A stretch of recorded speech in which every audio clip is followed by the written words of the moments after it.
Are you telling me that? Then you can't run a government. You run a kongsi gelap. Mengenai kes Datuk Seri Ismail Sabri, tak ada pendakwaan apa lagi. Proses siasatan diambil. Jadi jangan kita hukum dulu. Ya, kita hormati proses undang-undang. Di sebaliknya, kalau ada soalan-soalan mengenai tak boleh orang ni, tak boleh orang ni, pun masalah juga. Dia dua-dua ekstrim tu bagi saya sudah masuk kategori melampau yang tidak akan pertahankan prinsip tata kelola pentadbiran yang baik. Prinsip dia siasat tanpa kira. Kalau kata mengapa tak ada menteri, bagi tahu nama, bagi tahu mana rumah dia simpan duit, dan saya tidak halang tindakan. Dan keduanya, jangan kita hukum sebelum selesai proses yang telus dan adil. Okey? Ismail kura-kura. Oh, Ismail kura-kura. Aku datang melawat kau ni dalam hospital. Masih pengsankah kau, Ismail kura-kura? Kesiannya 7 hari 7 malam hang sudah pengsan di atas katil hospital ni. Tenang ya, Ismail kura-kura. Aku datang melawat ni supaya kau cepat sembuh. So apa cerita? Macam mana boleh pengsan ni, Ismail kura-kura? Kau ni pengsan kah, koma kah, atau sudah mampus? Macam mana kau boleh pengsan, boleh koma, boleh mampus ni? Terlantar di atas katil hospital. Kesiannya aku tengok kau, Ismail kura-kura. Takkan kau kena tangkap oleh SPRM? Kau tak nak bagi tahu rakyat? Sampai tiba-tiba kau pengsan begini, macam dah nazak ni.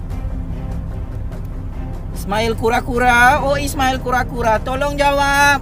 Wah, dulu hang jadi PM, hang sibuk tangkap aku secara diktator, secara politik, secara zalim, walaupun aku tidak ada jenayah. Sekarang, setelah kau tumbang di mahkamah lawan aku, kau tumbang di Putrajaya oleh rakyat, tup-tap kau pengsan dekat hospital ni. Aku lawat kau. Aku ada bawa buah ni untuk kau. Jangan risau, buah ni bukan buah racun, bukan virus.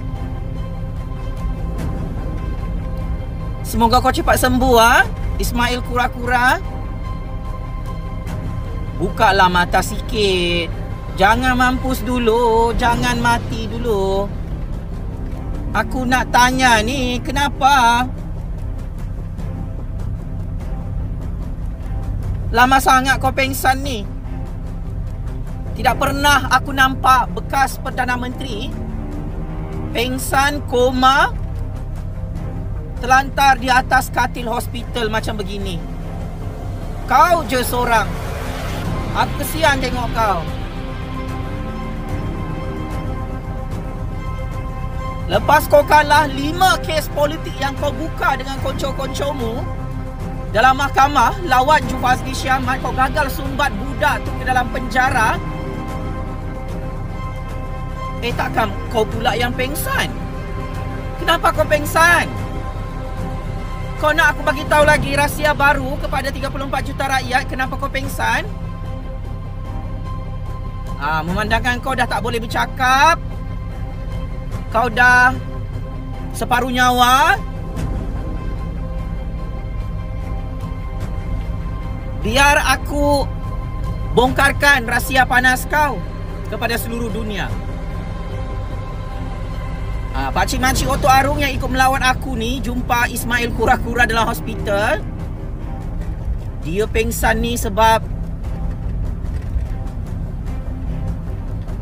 dia malu nak bagi tahu dengan kita dia dah kena tangkap oleh SPRM.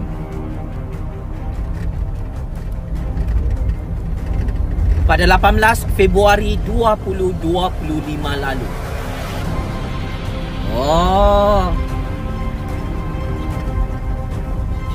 Dahsyat, cukup dahsyat patutlah.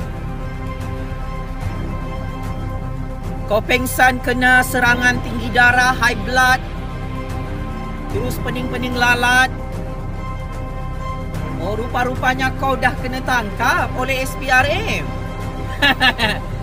Oh, masin mulutku. Oh, betul semua rahsia sulit yang aku bocorkan minggu lalu. Oh, kau dah kena tangkap oleh SPRM. Patutlah kau pengsan dalam hospital. Oh, begitu ceritanya, Ismail Kura-Kura.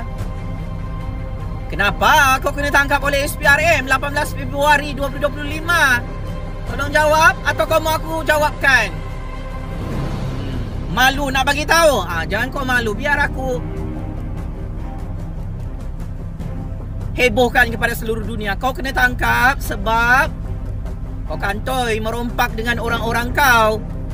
Duit rakyat ratusan jutaan ringgit di Putrajaya. Oh, patutlah bekas menantu kau tu sangat kaya raya. Boleh buka kedai butik di Pavilion Kuala Lumpur. Oh, dah bankrupt? Bekas menantu kau tu punya bisnes? Oh, patutlah anak perempuan kau, anak lelaki kau yang hisap batu tu, anak perempuan kau tu kahwin lagi selepas hancur dia punya rumah tangga kerana dosa bapa dia menangkap Jufazi Syaman. Oh, semua anak-anak kau bergotong royong dengan kau, termasuk bekas menantu kau, merompak duit rakyat dia. Patutlah kau pengsan dalam hospital. Jadi apa rasa dia kena tangkap oleh SPRM? Ismail Kura-Kura? Sedap merompak di Putrajaya? Sedap makan duit rasuah, duit haram? Sedap makan duit rakyat? Oh, dah merompak, dah muntah darah, dah terlantar di atas katil hospital nazak begini, selepas kenyang makan duit rakyat, merompak duit rakyat.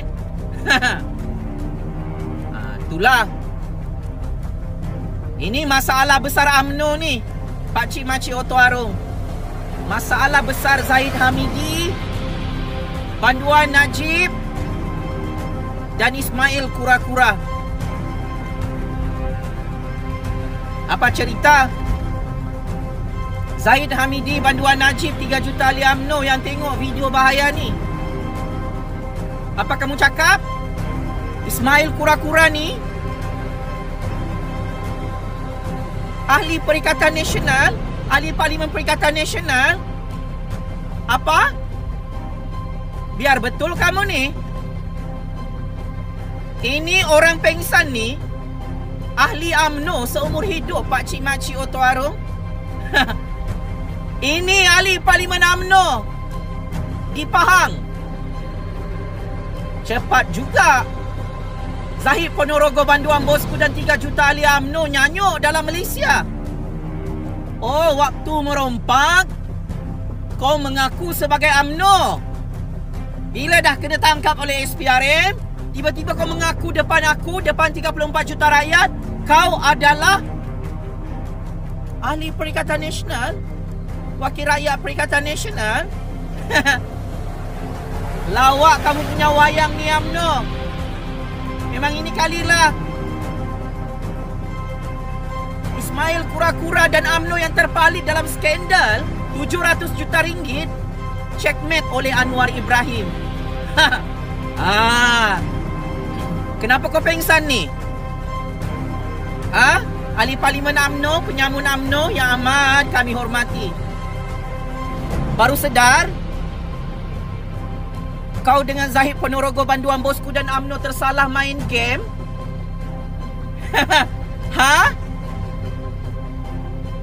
Kamu baru sedar? Kamu tersalah pilih Perdana Menteri sampai dibuka kes 700 juta ringgit oleh Anwar Ibrahim? Kau mau tahukah kenapa Anwar Ibrahim buka kes 700 juta ringgit ni? Ismail Kura-Kura, Zahid Hamidi, Banduan Najib, UMNO. Berdasarkan rahsia sulit, Anwar Ibrahim sudah berjaya hancurkan penyamun-penyamun UMNO dalam kerajaan Madani. Dah tak boleh U-turn.